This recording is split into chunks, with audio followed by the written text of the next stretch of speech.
เอ้ยการจัดแปลงอาหารเนาะไปพี่น้องเขาไปในเรือนบ่าวหนุ่มคนเลยเนาะสาวหนูนากับบ่บ่สิบ่เป็นบ่เป็นบ่าบ่ได้แล้วพี่น้องเนาะ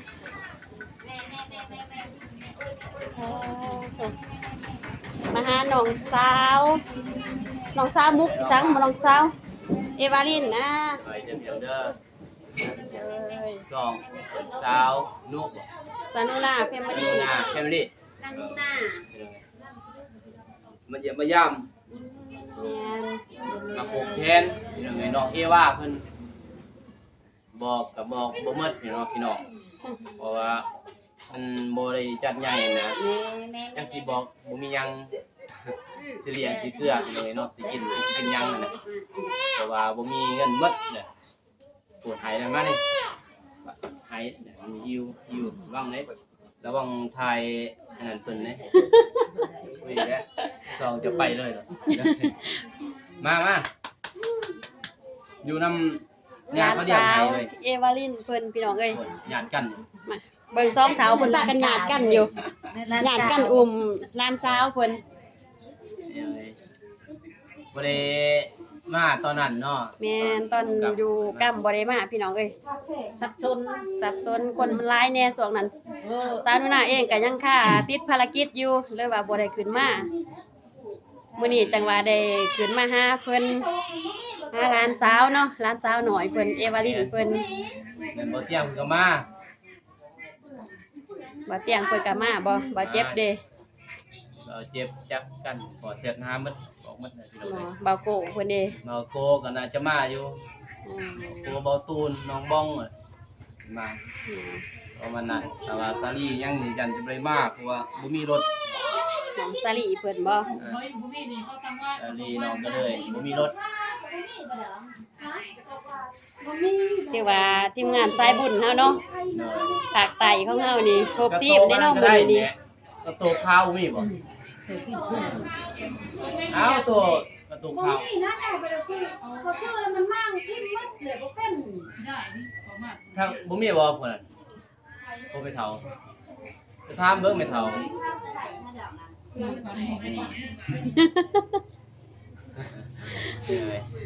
สิว่าก็บ่เป็นเนาะ คนยังบ่ทันมาหลายกำลังทาอยู่แหละพอ8 9 โมง10 โมงพุ่นแหละ10 โมงจังได้ปลูก10 โมงเป็นโมงปลูกเป็นจังไง พอดี 10 โมงเช้าเนาะจะได้ปลูก จังน้อยเบาตูนมากอะสัมภาษณ์เป็นยูทูบเบอร์ใหม่พี่น้องเอ้ยเนาะฝากไปติดตามเพิ่นเด้อทางช่อง สาว สาว นา นาแฟมิลี่ยังไงเนาะมันก็เฮ็ดซองแบบไทยวิถีชีวิตไปอยู่กันหาอยู่หากินในธรรมชาติ อยู่ห้องน้ำอยู่บ่ ตาม แบบชีวิตชนบทของลาวเฮา ไปเบิ่งไปชมแบบภาพบรรยากาศเพิ่นว่าเที่ยวทุ่งไร่ทุ่งนาแต่ว่าอยากไปนำเบาโน่ก็ได้ตามนี้เวลา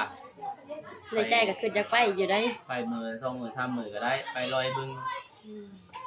ก็ได้อยู่การเว้ากันว่าก็เพิ่นเว้าได้อยู่เพียงมันก็มักถ้าว่ามักใจจะซอยเรือเด้ โอ้มากได้ภายนั้นเลยสายบุญนี่โอ้ไปเว้าเลยยังว่าอยู่ติดอกติดใจแฮงมาเห็นบ่าวนุ่งเพิ่นทำแบบว่าไปหาช่วยเรือผู้นั้นผู้นี้เด้ บ่ได้ไปซอยแถวนำบ่อนุ่งก็ซอยแถวนั้นก็ได้แถวนั้นก็ได้หมด แม่น เห็นเขาขายเครื่องขายของก็ซื้อซอยแม่หมายคนอยากได้หมดแล้วแต่จิตใจเขาอยากซอยบ่ได้ว่าซอยเลือกผู้นั้นผู้นี้แต่ว่าบ่อนุ่งมันบ่ทันซื้อเสียเลยว่าพี่น้องเองบ่ถูกบอกก็ทุกข์แต่ว่าเฮาก็บ่ได้ไปซอยทำซอยได้เพิ่นว่าบ่ได้ไปทั่วนะอันนี้ก็สิแจกเครื่องในว่าโน่นก็สิซื้อนั่นอีกเลยซื้อผ้าห่มหรือว่าสิไปเมืองก็ลืมแล้วแต่จะเฮ็ดจังได๋ร้านน้อยนี่สิให้แม่แล้วมานอน มือได้ไป ประมาณมื้อ ไปกับบ่าวเตียงบ่ กินก็ลืมนอนพุ่นคืนนึง โอ้นี่นอนฝนนี่เนาะ ได้นอนแล้วของใกล้เด้ไปแจกเครื่องแจกโฟม เส้นทางเขานี่ก็ง่ายอยู่บ่ ยามแลงนี่ก็ง่ายอยู่ยามแลง เพราะว่าเป็นยามพ้นโอ้ยก็ไปยากยามนี้ก็คนบ่ตกก็ง่ายเลยรถโควิดได้อยู่รถบ่เตียง สายลุยอยู่แล้วเนาะ ได้อยู่รถ แต่ว่าเครื่องนี่มันเอาไปบ่หมดเครื่องก็หลายเบานุ่งก็หลายมีผู้ใหญ่เพิ่นซื้ออุดหนุนในห้างแน่แล้วก็ซื้ออยู่ห้างนี่ซื้อผ้าห่มไปแจกทุกคนอยากครับพุ่นหลายเด้รถบ่เตียงก็เต็ม โอ้ อยากจักสินั่งอยู่ไสแต่บ่สายนี่สิบ่ได้ไป อยู่นี่แหละบ่ได้ไปนี่คือเสียไปบ่นุ่งบ่โพสำนักบ่ตูนบ่เจ็บจะสิได้ไปบ่เต็มนี่รถถ้ามีรถ2คันแค่นี้รถคันเดียวนี่บ่มีบ่นั่ง บ่าวนุ่งนี่บ่ได้เนาะ มาวันนึงมันเป็นเมื่อ แต่ว่าบ่มีเงินดอกบ่แม่นน้อยๆได้ไปตื้อพี่น้องเอ้ย1ล้านบาท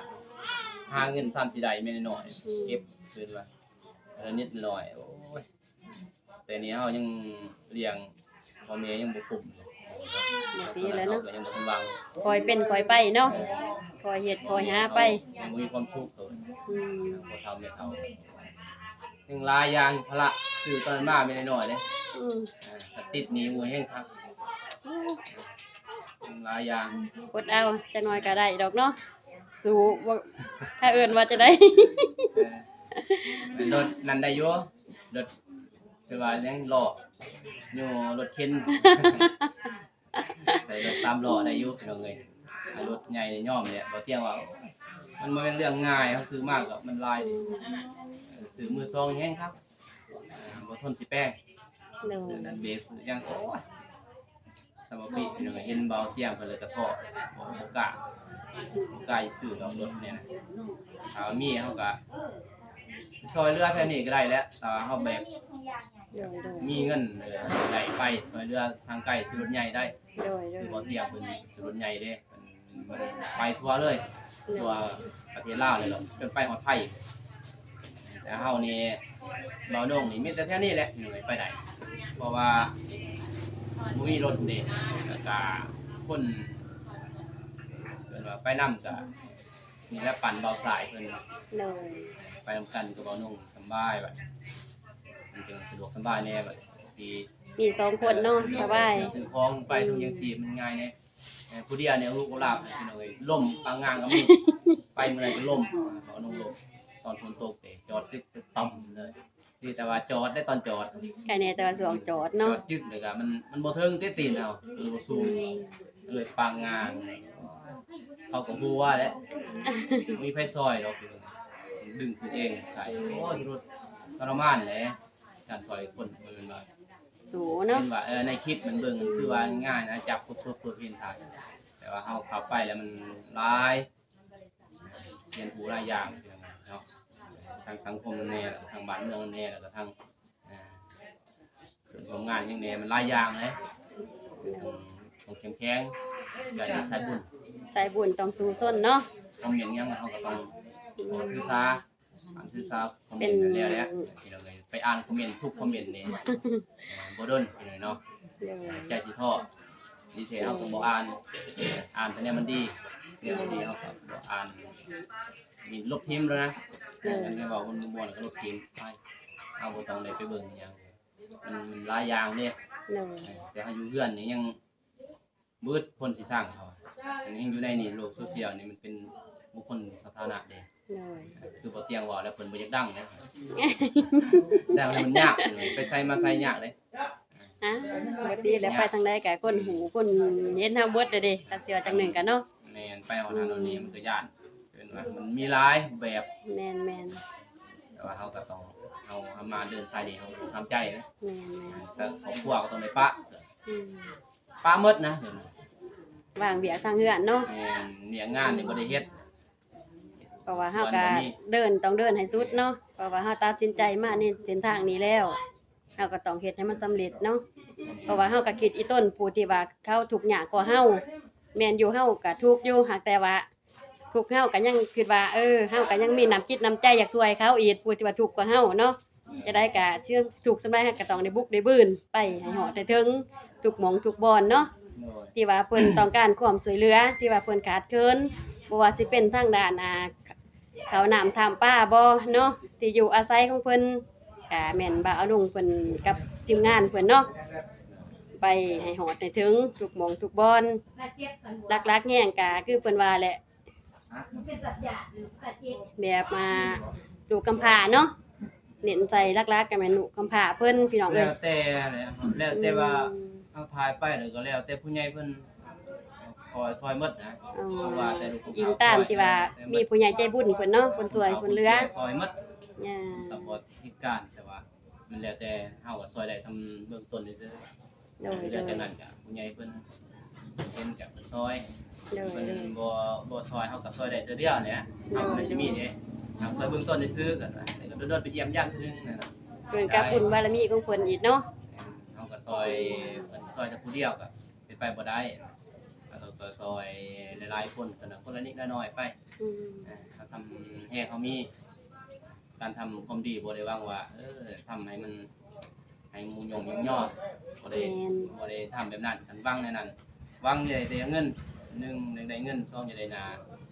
จะได้นั่นนี่บ่เฮ็ดก็ได้เป็นสายบุญ แม่น เป็นสายบุญเป็นด้วยใจ แม่น เฮ็ดด้วยใจเฮานี่มูสิเว้าหยังก็อย่าเฮาเฮ็ดแต่ว่าเฮ็ดแล้วเฮาก็บ่ได้หวังว่าผู้นี้สิดีนำเฮาบ่กตัญญูก็บ่ได้หวังไหน แม่น เฮาเฮ็ดไปแล้วก็ให้มันเรียบร้อยแล้วก็จบเฮาก็บ่ได้ไปอีกมันแล้วนี่บ่ได้วนหยังกับชีวิตเฮาเฮ็ดให้ได้ส่ำนี้ซอยเพิ่นได้ส่ำนี้ ซอยแบบว่าลักษณะแบบว่าซอยผู้ที่ว่าเขาต้องการให้เฮาซอยเหลือเนาะ เห็นบางทีขี่รถมากายปึ๊บเห็นกันก็บางทีแล้วแต่เขาทักทายก็ดีบ่ทักทายบ่เป็นหยังนี่เฮาบ่ได้ยึดตินี่บ่ยึดติว่าว่าซอยผู้นี้แล้วให้ยึดติว่าเจ้าต้องคอยซอยเจ้าต้องเห็นบุญคุณเขาเด้เฮาบ่ได้คิดนั่นน่ะเพราะเฮาบ่แม่นเป็นให้เขาให้มีบุญคุณต่อกันบ่มีแต่ว่าเฮาซอยให้ทุกคนทำนี้ได้ก็ดีเฮาก็มีความสุขนั่นน่ะถ้ายึดติเลยโอ้ยบ่ได้เลยถ้าสิเป็นทุกข์ แม่นเนาะ เงินคำน้ำแก้วกันถ้าว่ามีผู้ใหญ่เพิ่นซอยซ้ำเฮาก็สุจริต จัด กีบ ซื้ หนึ อง สอ เนาะ งกีบก็เงินเพิ่น แม่นถ้าต้องสัตว์ซื้อในสายบุญเนาะ สัตว์ซื้อสิ่งสำคัญคือสัตว์ซื้อ แม่นแม่น สัตว์ซื้อเพิ่นว่าซื้อตรง แม่นความสัตย์ซื่อมันเป็นหลัก คือเฮ็ดแม่น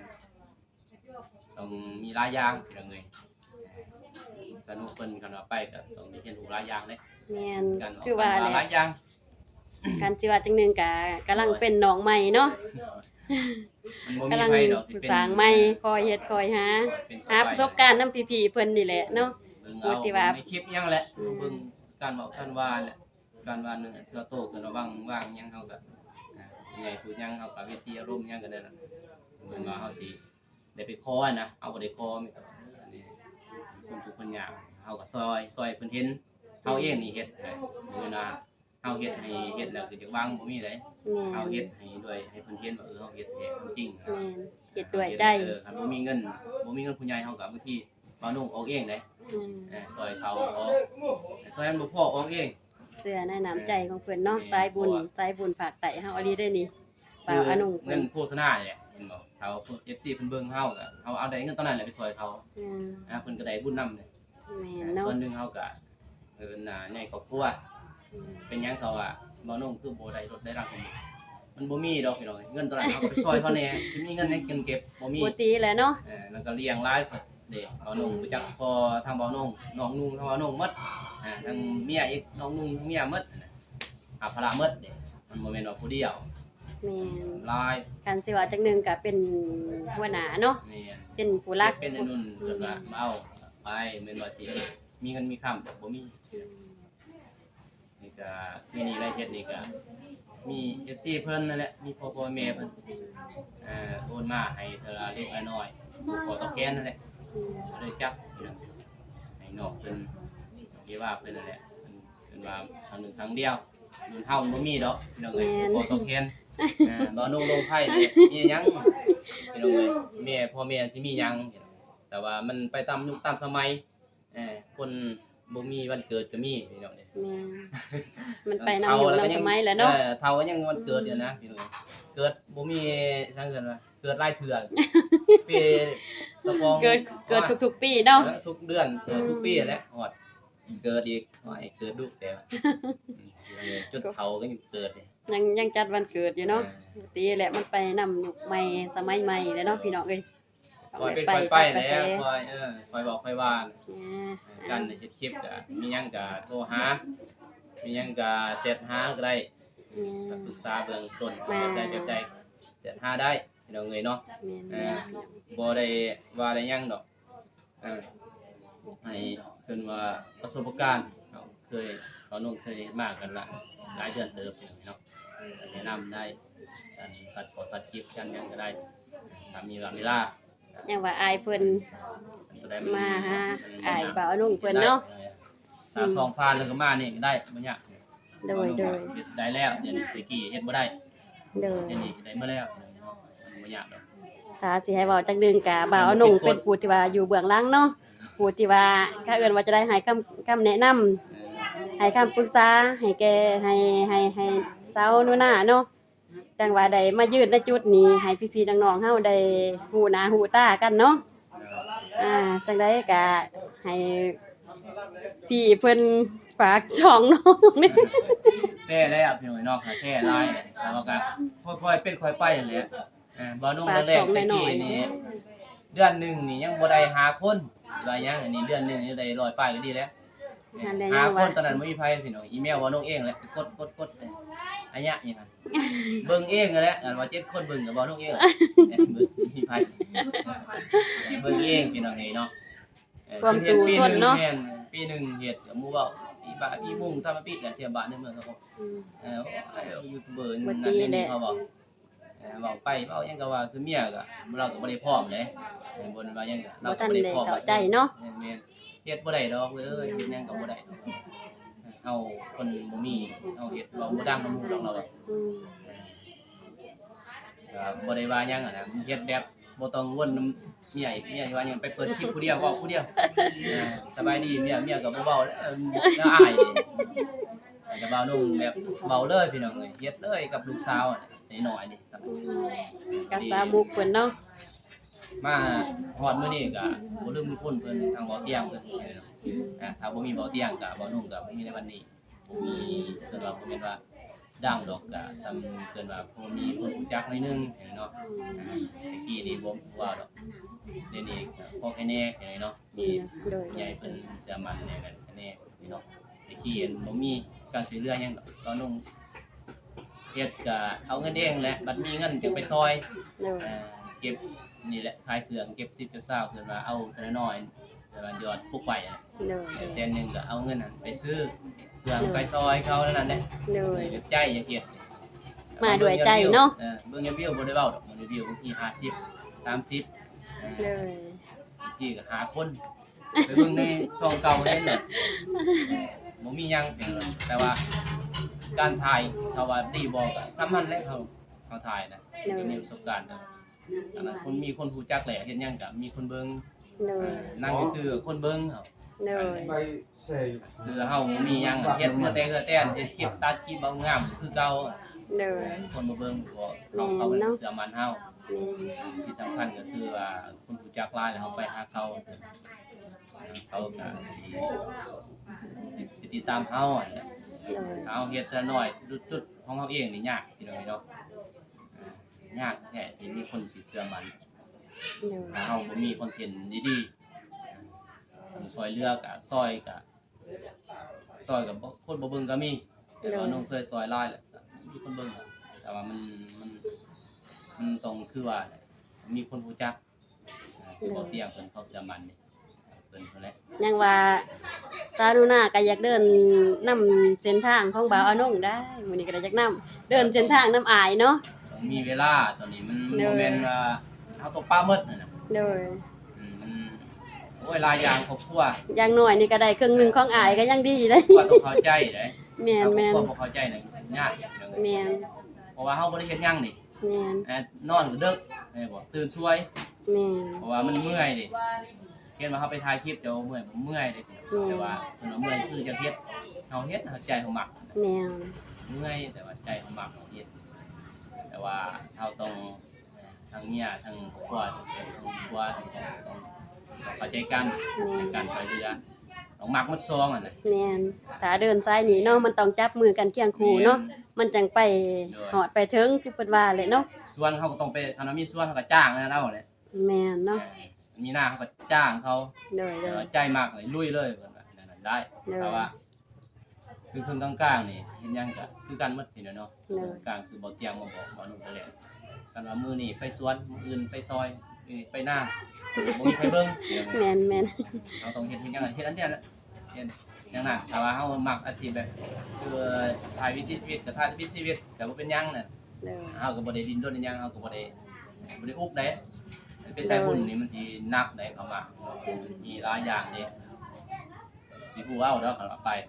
หลายอย่างจักทางผู้ใหญ่จักมันยากหลายอย่างเลย ถ้าต้องได้ เงินเขาเด้ แม่น เราต้องมีหลายอย่างตั้ง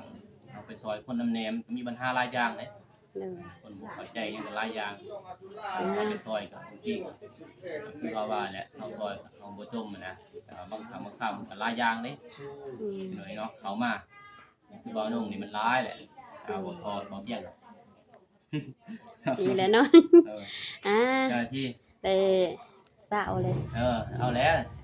30นี่ให้ตัก หมอ 30นี่ก็ได้อยู่มง